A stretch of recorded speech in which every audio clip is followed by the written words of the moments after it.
Yo les gens, j'espère que vous allez bien, je vous retrouve aujourd'hui pour une nouvelle vidéo sur Forza Horizon 5. Alors aujourd'hui, vidéo un petit peu spéciale puisque c'est une vidéo de remplacement. Aujourd'hui on est dimanche et vous le savez peut-être, mais depuis le début de l'année 2023, le dimanche, je fais une série de vidéos hors série dans laquelle soit je vous parle de jeux, on va dire un petit peu indépendants de courses qui sont pas très connus et qui mériteraient d'être un petit peu mis en avant, soit je vous parle, on va dire, de jeux un petit peu anciens, sortis à la fin des années 90 ou jusqu'on va dire au milieu des années 2010, qui ont marqué à l'époque l'histoire des jeux de course. Alors malheureusement, je prévoyais normalement un épisode pour aujourd'hui, mais je n'arrive pas à le tourner. J'ai un souci technique, je n'arrive pas à faire fonctionner le jeu que je souhaite vous montrer sur mon PC. Voilà, c'est un jeu qui est un petit peu ancien et avec Windows 10, ça marche pas de ouf. Du coup, la vidéo de ce dimanche-là va être reportée à une date indéfinie si j'arrive vraiment pas à la faire. Il y aura un autre épisode de cette série, hors série justement, qui sortira entre-temps. Donc vous inquiétez pas, j'ai pas lâché cette série, c'est globalement je pense une des séries que je préfère le plus à l'heure actuelle. Mais j'avais prévu voilà, une petite vidéo d'actualité sur Forza Horizon 5 pour ce lundi ou ce mardi. Et dans cette petite vidéo de remplacement, du coup, je vous propose de parler d'un petit message que certains ont remarqué et m'ont envoyé d'ailleurs sur Twitter. Petit message qu'on a vu arriver sur Forza Horizon 5 ce vendredi 9 février 2023. Qui accompagnait d'ailleurs une mise à jour qui est passée un petit peu discrètement sur le jeu parce que c'était une petite mise à jour, ça se télécharge vite, on s'en rend pas compte, et ça change des choses quand même. Donc on va parler un petit peu de ce petit message, de ce qu'il veut dire, et puis je vais vous dire un petit peu ce que j'en pense, et ce que, à mon avis, une grande partie de la communauté Forza Horizon 5 en pense, pour diverses raisons. Donc on va parler de tout ça dans cette vidéo, un petit peu en mode news. Évidemment les gars, je vous invite à vous abonner pour les prochains contenus, que ce soit justement cette fameuse série de vidéos hors série du dimanche, ou que ce soit pour les vidéos news ou de gameplay sur tous les gros jeux que vous avez l'habitude de voir sur ma chaîne et toutes ces grosses licences. Je vous invite évidemment à laisser un petit like aussi. Et puis aussi, petit call, mais sachez que cette semaine, je vais faire une nouvelle session live multi avec les abonnés en vocal, comme j'ai fait il y a 2 semaines, qu'elle devrait se tenir si tout se passe bien, mardi soir ou mercredi soir. Donc si vous êtes intéressés les gars, je vous invite à venir follow le Twitch de la chaîne pour assister au live, vous le trouverez sous cette vidéo. Donc n'hésitez pas à venir follow pour être notifié du début du live. Et puis n'hésitez pas, bien sûr, si vous avez Prime, à l'utiliser sur ma chaîne Twitch avec Twitch Prime. Ça vous permet de soutenir ma chaîne, vous en profitez de plein de petits bonus, dont une petite priorité pour ceux qui sont sub pour qu'on joue en multijoueur ensemble. Donc si ça vous tente, le lien sera sous cette vidéo. Bref, rentrons dans le vif du sujet. Ce petit message qui a été donc reçu sur la boîte de messagerie in-game et qui a été également publié par les développeurs du jeu sur le site forzamotorsport.net dans la section réservée justement au hotfix et aux patch notes, eh bien on nous dit ceci. Dans la mise à jour numéro 2, alors là on revient l'année dernière, mise à jour numéro 2, c'était je crois en janvier 2022, nous avons ajusté la façon dont les scores sont calculés dans les zones de drift pour équilibrer la difficulté et la distribution des points entre ceux qui jouent en mode automatique et ceux qui jouent en boîte manuelle.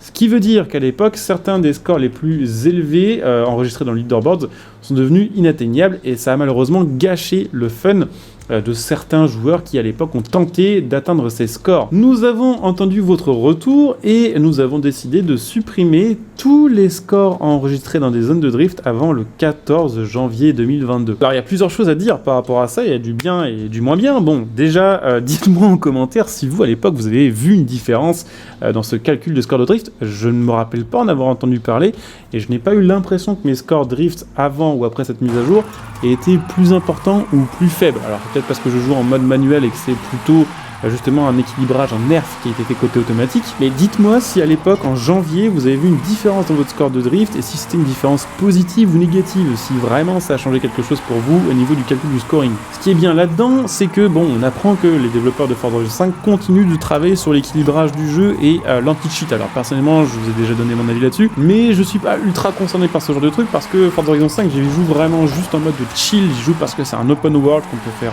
plein de choses, qu'il y a plein de voitures, des jolis graphismes, mais parce que ça me permet aussi de jouer avec vous. Mais je sais que sur Forza Horizon 5, beaucoup de joueurs qui avaient l'habitude de tryhard sur Horizon 4, les zones de drift, mais également le ranked, sont partis de Forza Horizon 5 justement parce qu'il manquait cet aspect équilibré, compétitif sur ce jeu en comparaison avec les précédents. Parce que c'est vrai que faire 1 million de points sur une zone de drift lorsque on voit des scores à 8 millions qui sont infaisables, ça peut être un petit peu démotivant. Donc ce qui est bien là-dedans, c'est que ça veut dire que les développeurs du jeu continuent d'essayer d'améliorer l'anti-cheat du jeu et les anti-glitch, on va dire ça comme ça. Ils ont déjà corrigé pas mal, ils ont corrigé un gros un drift qui permettait de faire en boucle une zone de drift sans que le calcul de score de drift ne s'arrête. Ils en ont corrigé un autre aussi assez récemment d'ailleurs avec la mise à jour numéro 17, ce qui fait que maintenant normalement le glitch du calendrier Forza Horizon 5 n'est plus fonctionnel. Il y avait un glitch avant qui permettait en changeant la date de son PC d'avancer dans le temps et de débloquer les voitures en avance. Alors il y aura toujours des gens qui arrivent à débloquer les voitures en avance, mais je pense que c'est plutôt avec des logiciels externes qu'en faisant ce glitch là. Donc la bonne nouvelle justement pour les joueurs qui cherchent plus de compétitif et plus d'équilibrage, c'est que les développeurs vont dans le bon sens. La mauvaise nouvelle, c'est que les joueurs légites qui ont joué à Forza Horizon 5 avant le 14 janvier et que se sont fait chier globalement après la sortie de Forza Horizon 5 à essayer de faire des bons scores et trouver des bons réglages pour être dans les world records à vie,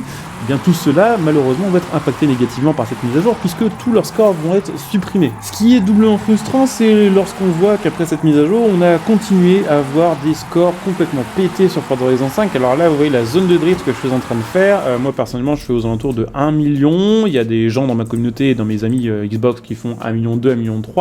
Mais dans le leaderboard, des scores enregistrés jusqu'à 23 millions de points. Ce qui veut dire quoi? Ce qui veut dire qu'après cette mise à jour, il y a des gens qui ont continué à enregistrer des scores complètement glitchés, ce qui veut dire que leur méthode anti-triche qui a été mise à jour l'année dernière n'est toujours pas 100% fonctionnelle, et ce qui veut dire que malheureusement ces scores complètement pétés ne sont pas supprimés alors que certains joueurs qui ont fait des scores légitimes assez élevés à l'époque sont fait reset. Il y a quelques temps aussi, rappelez-vous, Torben, développeur chez Playground Games, avait annoncé qu'ils étaient en train de rework le calcul justement des scores de leaderboards pour d'autres modes comme les zones de vitesse, les radars, les pionniers, les panneaux danger, pour justement, on va dire, mettre un arrêt, en tout cas limiter vraiment le nombre de scores glitchés et modés. C'était en fin d'année 2021 et pour l'instant aucune nouvelle à ce sujet-là, ce qui veut dire que peut-être dans quelques temps, un nouveau système de calcul de points pour ces zones-là va être ajouté sur le jeu, que peut-être il ne va pas être 100% efficace et que peut-être que du coup des scores légitimes qui ont été enregistrés jusque, je sais pas, au mois de juin par exemple, vont se faire wiper. Tout ça pour que malheureusement des scores inatteignables continuent à être enregistrés sur le jeu.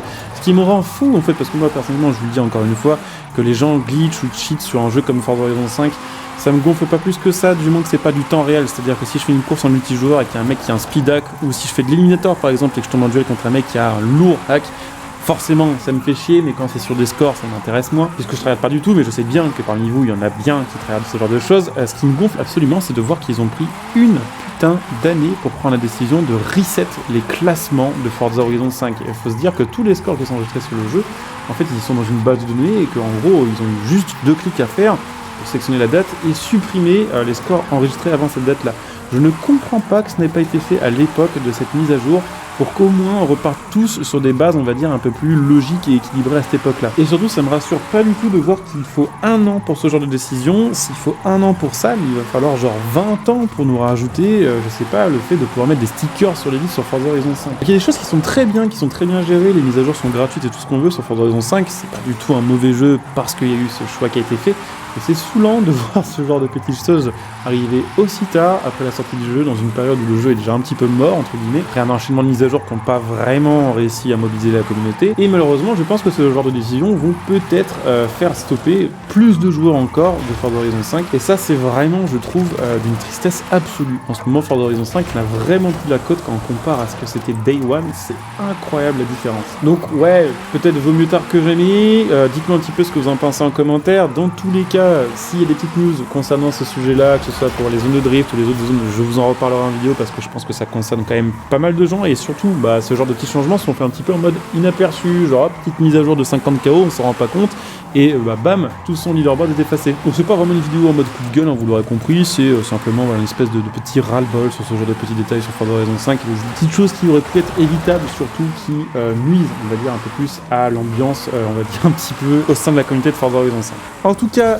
voilà, petite vidéo qui devait sortir un peu plus tard, elle sort maintenant, ça nous aurait aussi donné l'occasion de redrifter un petit peu. J'espère que malgré ces petites mauvaises nouvelles, vous aurez quand même passé un bon moment, en tout cas que cette vidéo vous aura été utile pour vous. Si c'est le cas, comme dit dans début de vidéo, pensez à soutenir la chaîne de toutes les manières gratuites possibles qui existent. Vous pouvez me rejoindre sur les réseaux sociaux par exemple pour aider à pousser un petit peu le Twitter en avant. Vous pouvez évidemment aussi utiliser le lien de soutien gratuit sous cette vidéo pour faire vos achats à prix réduit, le lien streaming pour acheter vos jeux, le lien internet pour acheter votre matos. Et puis pour ceux qui souhaitent me soutenir sur le long terme, évidemment pensez à devenir des soutiens via le bouton rejoindre sur cette vidéo. Vraiment, si vous voulez donner un coup de pouce sur le long terme, que je continue à produire autant de vidéos et être aussi régulier, c'est vraiment important et il y a plein de bonus là aussi, donc n'hésitez pas à jeter un coup d'œil et à devenir soutien. Je coupe ici, je vous dis à très bientôt, bonjour à tous, ciao.